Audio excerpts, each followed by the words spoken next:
The door didn't slam. That was the part that stayed with me. My father closed it gently, like he was putting a child to bed. The lock clicked once, precise and final, and his voice followed through the thick glass. "Take a moment," Charles Bennett said calmly. "We'll talk when you've learned how to speak properly." The porch light stayed on. That felt intentional. I stood there in Jackson Hole's thin night air, the cold already biting through my coat. Inside, I could see the dining room clearly. The table was still set, wine glasses half full. My stepmother, Elaine, leaned toward my stepsister, Harper, whispering something that made her laugh.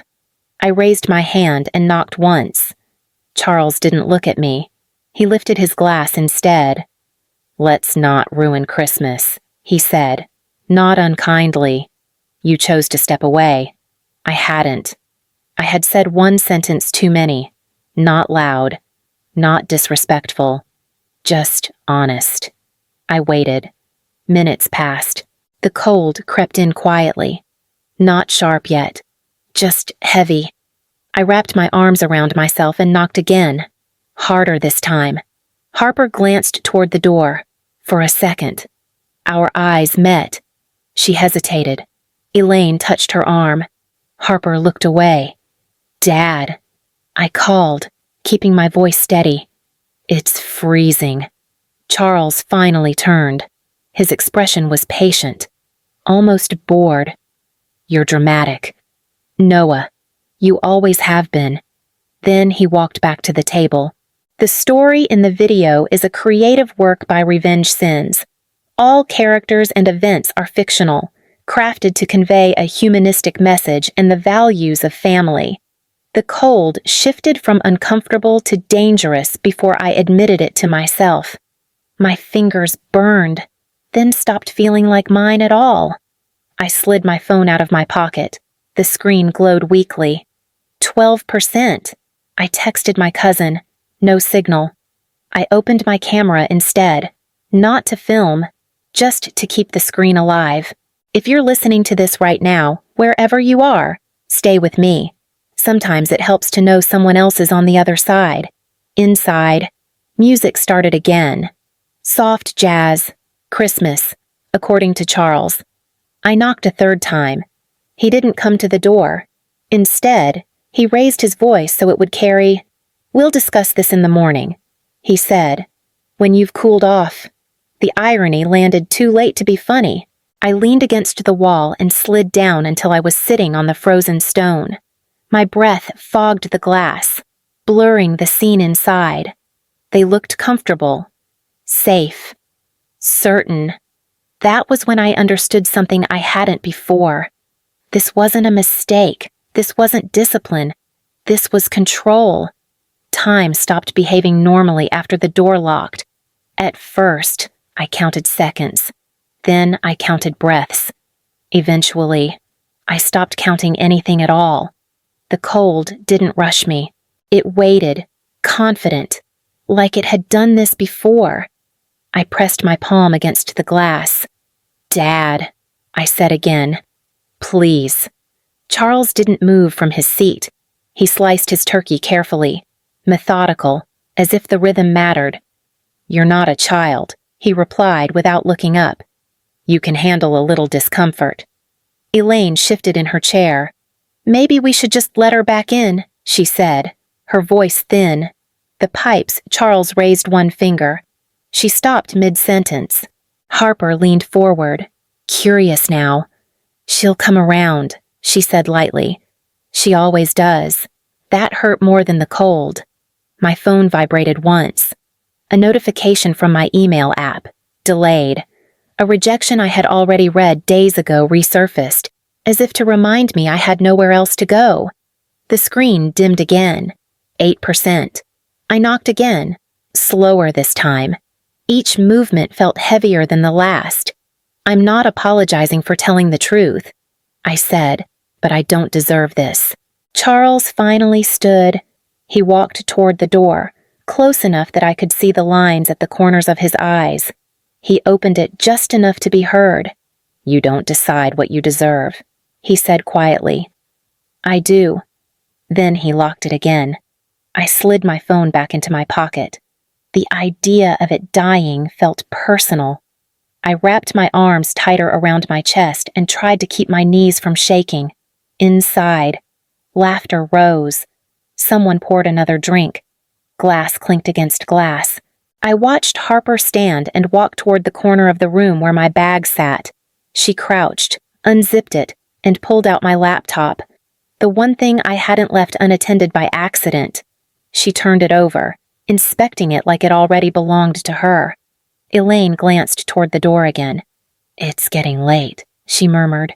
"It's Christmas Eve," Charles said. "She'll learn." My fingers stopped burning. That scared me enough to force myself upright. I knocked once more, using my knuckles because I couldn't feel my fingertips anymore. No answer. If you're still listening, don't turn away. This part matters. The porch light flickered, then steadied. Snow brushed against my face, soft and indifferent. I focused on breathing slowly, evenly, the way a doctor once told me to during a panic attack I never admitted to having.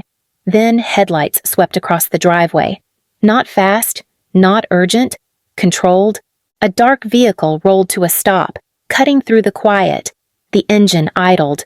The driver's door opened, and for the first time since the lock clicked, the house went still. The driver's door opened first. A man stepped out, tall, deliberate, dressed like someone who did not improvise. He didn't look at the house. He looked at me. The back door opened next. Victoria Bennett stepped onto the driveway as if the cold had been waiting for her permission. She didn't rush. She didn't call my name. Her eyes moved over me once, from my hands to my face, then past me to the door behind the glass. "Get her into the car," she said. Her voice was calm, not soft, not loud. Finished. The driver moved immediately. He didn't touch me at first. "Can you stand?" he said, not a question, more a checkpoint. "I think so." I answered, and hated that it sounded like hope. I stood. My legs protested, slow and unreliable. He steadied me with one hand at my elbow, careful, impersonal. Victoria watched without comment. The front door opened inside the house. Charles stepped into view, his expression already arranged. "Mother," he said, smiling. "The roads are terrible. You shouldn't be out in this." Victoria didn't look at him. "She's been outside," Elaine added quickly, appearing at his shoulder. It was just a moment. Victoria turned her head slightly, not enough to acknowledge them fully. 38 minutes, she said. "In this temperature." Charles laughed once. "Too fast. You're exaggerating." Victoria took off one glove. She held it out, palm up, without looking back. The driver placed a small device in her hand. She glanced at it, then closed her fingers around it. "You locked the door," she said. "You did not forget. You did not step away." Charles's smile tightened. She needed perspective. Victoria walked past me toward the door, stopping just short of the glass. "Perspective is learned," she said, "not imposed." She turned then, finally facing me. Her eyes were sharp, assessing, not unkind but not gentle either. "Get in," she said. Inside the vehicle. The heat hit my skin like needles. I flinched despite myself. Victoria removed her coat and draped it over my shoulders in one clean motion. "Do not argue with your circulation," she said. "It is trying to save you." The door closed. The sound cut off the house, the porch light, my father's face. Victoria settled into the seat across from me. "Breathe," she said, slowly. I did. Outside, through the tinted glass. Charles stood frozen, his hand still on the door handle. Victoria didn't look back at him. "Now," she said, folding her gloves. "We can talk." The car moved before I realized it had. Not fast, just far enough that the house slipped out of view. I let my head rest back against the seat, the heat still painful, like it didn't trust me yet. "I didn't mean to cause a scene," I said. The words came out automatically, polished from years of use. I should have kept my mouth shut. Victoria's gaze stayed forward. You said the turkey was dry? I blinked. That's all. Yes, she said. That is all. I waited for the correction. It didn't come. He told me I embarrassed him. I continued, that I undermine him when I speak like that. He said I do it on purpose. Victoria finally turned her head. Her eyes were clear, unsentimental. He felt small. She said, So he needed you to feel smaller. I swallowed. He locked me out because I disrespected him. No, she replied. He locked you out because you reminded him that he can still be challenged. That doesn't make sense. I said, He's my father. That is why it works, Victoria said. Authority is most effective when it pretends to be love. The words landed heavier than the coat on my shoulders. He didn't yell, I said quietly. He didn't even seem angry. Anger is inefficient, she said. Control is quieter. I stared at my hands. They were still red, still trembling faintly. I keep thinking if I had just apologized, he would have opened the door. Victoria's mouth curved, not into a smile. He would have waited longer. I looked up at her. Why? Because you would have learned the wrong lesson, she said. You would have learned that discomfort earns forgiveness. That silence buys warmth. The car slowed at a stop sign. The driver didn't speak. I thought I was being resilient. I said, staying, taking it, proving I could handle it. Victoria shook her head once. You were being conditioned. The word stung because it fit too well. He tells people I'm difficult, I said. That I exaggerate. That I'm emotional. Of course he does. She replied, If he admits you are reasonable, then his behavior becomes visible. I thought of Elaine's hesitation, Harper's certainty, the way the room had felt sealed long before the door locked. He wasn't punishing me, I said slowly. No. Victoria agreed. He was feeding. The car started moving again. He needs a reaction, she continued. He needs to see that he can still lower the temperature in the room. Tonight, your body did the work for him. My chest tightened. So, what am I supposed to do? Victoria folded her hands in her lap. Stop mistaking endurance for virtue, she said, and stop believing that suffering is a prerequisite for belonging. I closed my eyes. The warmth finally settled into my bones. Outside, somewhere behind us, the house stood exactly as it always had. Inside the car, something had already shifted. I didn't speak again until the road curved and the tires crunched softly beneath us. I wasn't supposed to be here, I said. Not like this. Victoria nodded once, inviting continuation without sympathy. My company was finally gaining traction. I went on. The platform was working. We had pilots running in 3 regional grids: energy optimization, load prediction, real-time response. It wasn't flashy, but it worked. Yes. She said. I read the brief. That surprised me. You did. I read everything that intersects with leverage. Victoria replied. I looked down at my hands again. Our burn rate was $175,000 a month. We had 14 months of runway when we started fundraising seriously. Series A was supposed to close in 72 hours. The term sheets were clean. Until they weren't, she said. Until they weren't. I repeated. One by one, investors backed out. Not loudly. No accusations. Just hesitation. Concerns about timing. About risk. Victoria tilted her head slightly. Who spoke to them last? I hesitated. My father. He offered to help. Said he had contacts who understood infrastructure. And you believed him. She said. I wanted to. I admitted. He never told anyone not to invest. He didn't have to. Of course not, Victoria said. He simply reminded them of uncertainty, of regulatory delays, of how quickly confidence evaporates. The picture assembled itself with cruel clarity. He didn't sabotage the company, I said. He destabilized the environment. Yes, Victoria replied. Sabotage leaves fingerprints. Doubt does not. I leaned back, the weight of it pressing into my chest. When the deal collapsed, I thought it was my fault. I thought I'd misjudged the market. He needed you to think that, she said. If you blamed him, you would have left. If you blamed yourself, you would come home. The car slowed again. I watched the driver's hands remain steady on the wheel.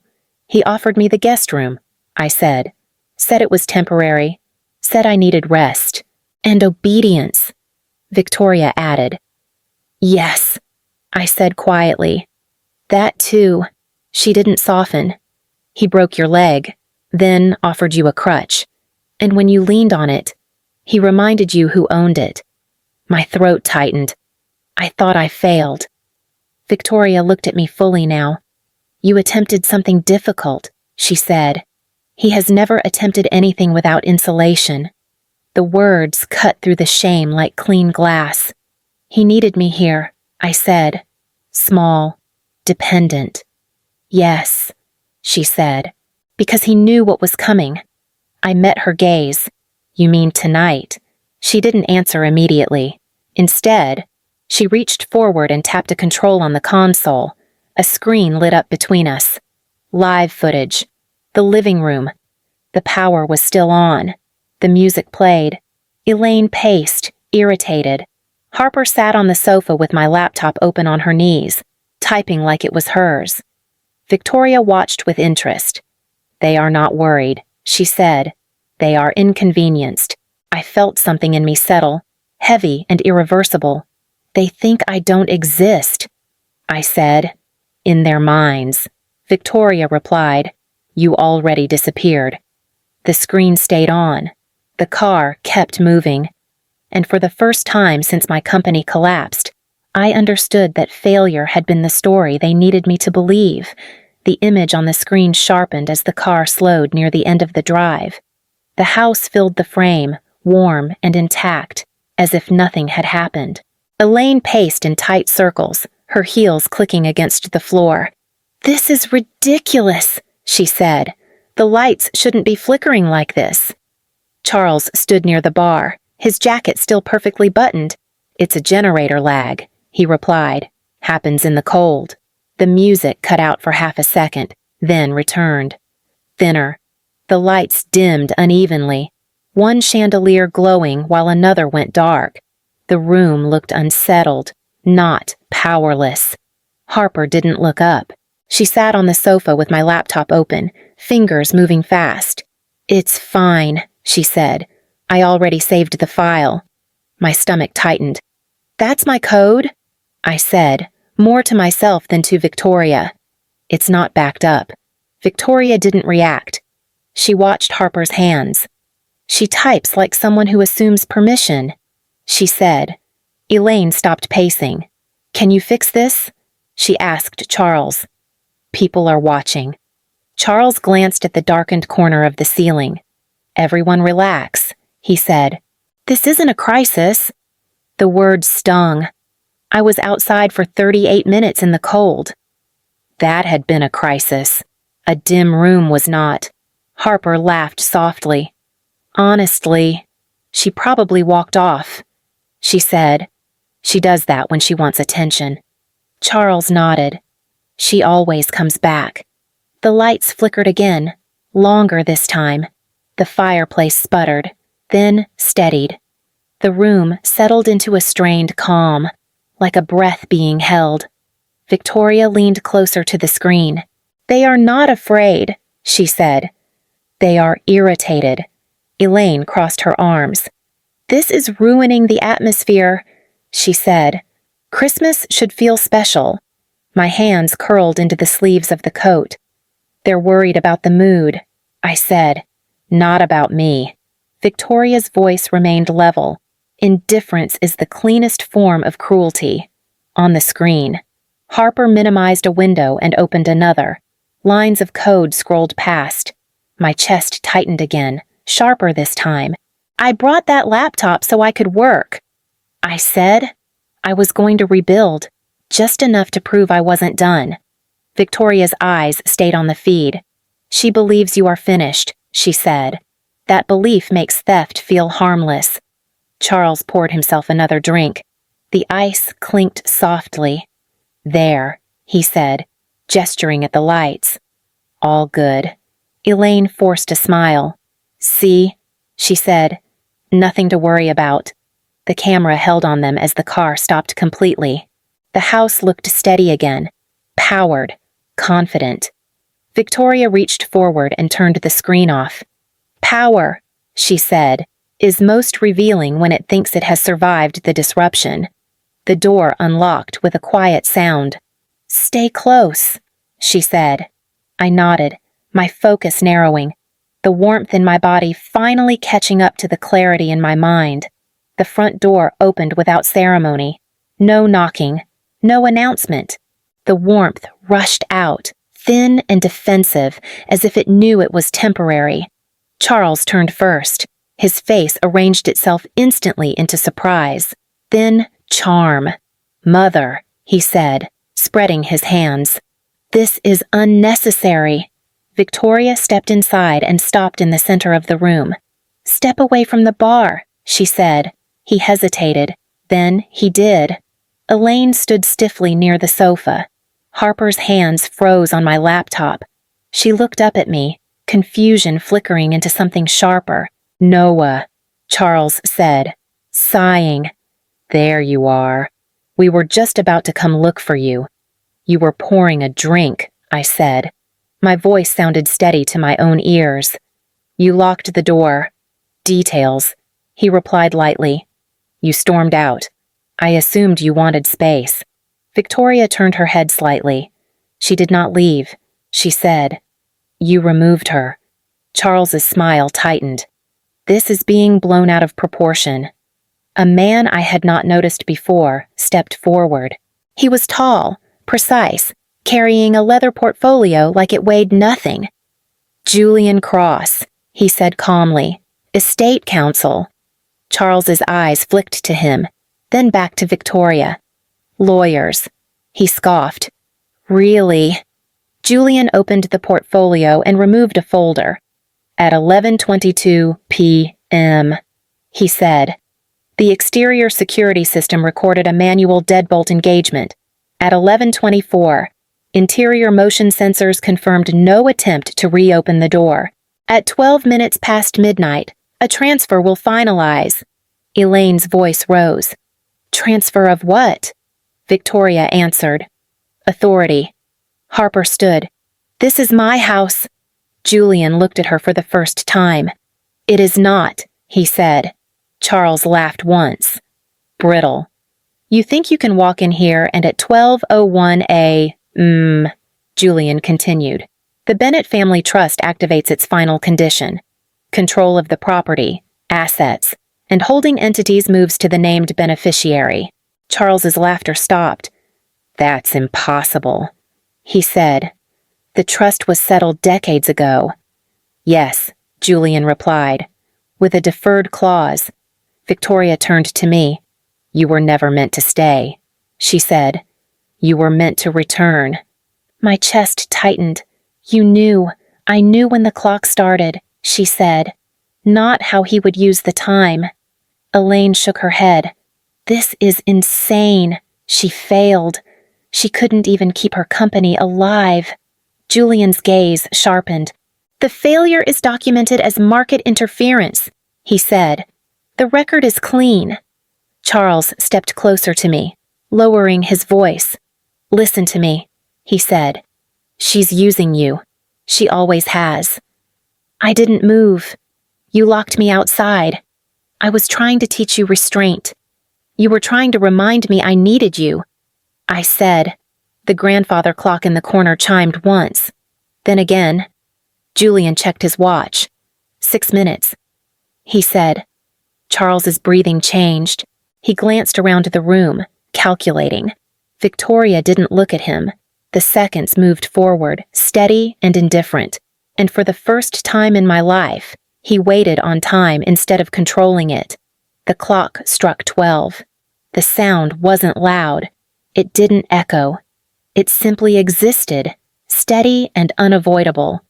Julian checked his watch, then closed the folder in his hands. "It is 12:01 a. He said. "The transfer is complete." The room shifted without anyone moving. Charles opened his mouth, then closed it again. His confidence didn't vanish all at once. It cracked, hairline fractures spreading across something brittle. Elaine spoke first. "You can't be serious." Julian turned to her. "I am never anything else." Harper clutched the laptop tighter. "Dad." Charles ignored her. He looked at me instead, really looked, as if seeing me for the first time without the filter of authority. "This is absurd," he said. "You don't know what you're doing." Julian stepped slightly to the side, creating space without force. "Ms. Bennett," he said to me, "all decisions now rest with you." The title landed heavier than any insult ever had. Charles's voice dropped. "Noah," he said quietly, "we are family.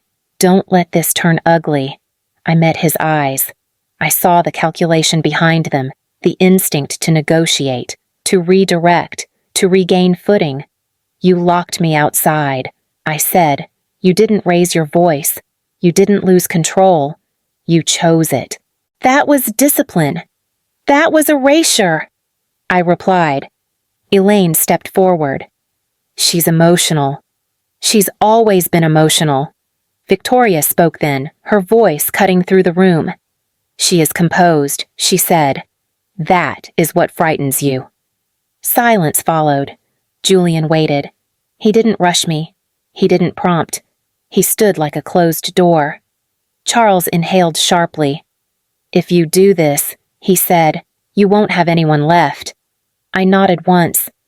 I didn't have anyone before. Harper stood abruptly. "This is insane," she said. "You can't just take everything I'm not taking." I said, "I'm accepting." Julian turned his attention fully to me. "What would you like to do, Ms. Bennett?" The question was simple, clean, unloaded. I thought of the porch, the lock, the cold settling into my bones. "I want the house cleared," I said. "Not tonight." Charles exhaled in relief. 30 days. I continued. "After that, you leave. Until then, you remain as tenants. Rent will be assessed. Terms will be formal." Elaine stared at me. Harper looked stunned. Charles searched my face for anger. He didn't find it. Julian nodded. "I'll prepare the documents." Victoria watched me with something close to approval, and for the first time, my voice didn't shake when the room waited on my decision. The room emptied without drama. Julian spoke softly to Elaine about timelines and documentation. Harper carried my laptop to the table and set it down in front of me without meeting my eyes. She didn't apologize. She didn't need to. The shift had already happened. Charles stayed where he was, standing near the window, his reflection faint against the glass. "You've changed," he said finally. I closed the laptop and rested my hands on top of it. "No," I replied. I stopped shrinking. He turned to face me. The anger was gone now, replaced by something thinner. "You think this makes you powerful?" "I think this makes me finished with you," I said. Elaine opened her mouth, then stopped. She looked at Victoria instead, searching for intervention. Victoria didn't give it. "You have 30 days, Julian said, his tone neutral. "Rent terms will be delivered by morning." Harper glanced between us. "So we're just guests now?" Victoria answered without looking at her. "You always were." The front door closed behind Julian with a muted sound. Silence followed. Not heavy this time, just settled. Charles exhaled slowly. "I built this life." "You managed it," Victoria corrected. "There's a difference." He laughed once. "Hollow. You're enjoying this." Victoria met his gaze. "No," she said. I'm correcting it. He looked at me again. One last attempt. You won't survive without us. I thought of the months I spent believing that, the nights staring at code, rebuilding fragments of something I still believed in, the cold stone under my palms outside the door. I already did, I said. He nodded, as if accepting a loss he didn't understand.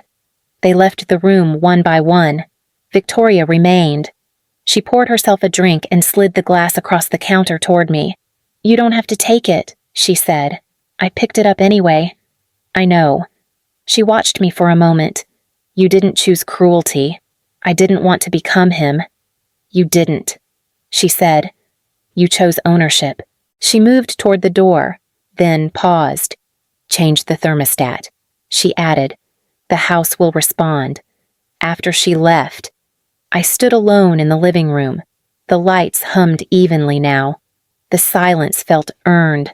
I walked to the wall and adjusted the temperature. 1 degree higher.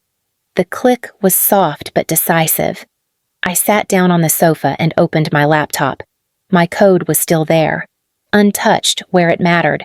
I started reviewing it, line by line, not in a rush. There was time now. If you've stayed with me this far, you know this wasn't about a house or an inheritance. It was about realizing that endurance is not the same as belonging. If this story feels familiar, if you've ever been told your pain was exaggeration or your silence was expected, stay connected. Share it with someone who needs to hear it. Sometimes recognition is the first warmth that returns. Outside, snow continued to fall. Inside, the air shifted, subtle but steady. For the first time, the quiet wasn't empty. It was mine.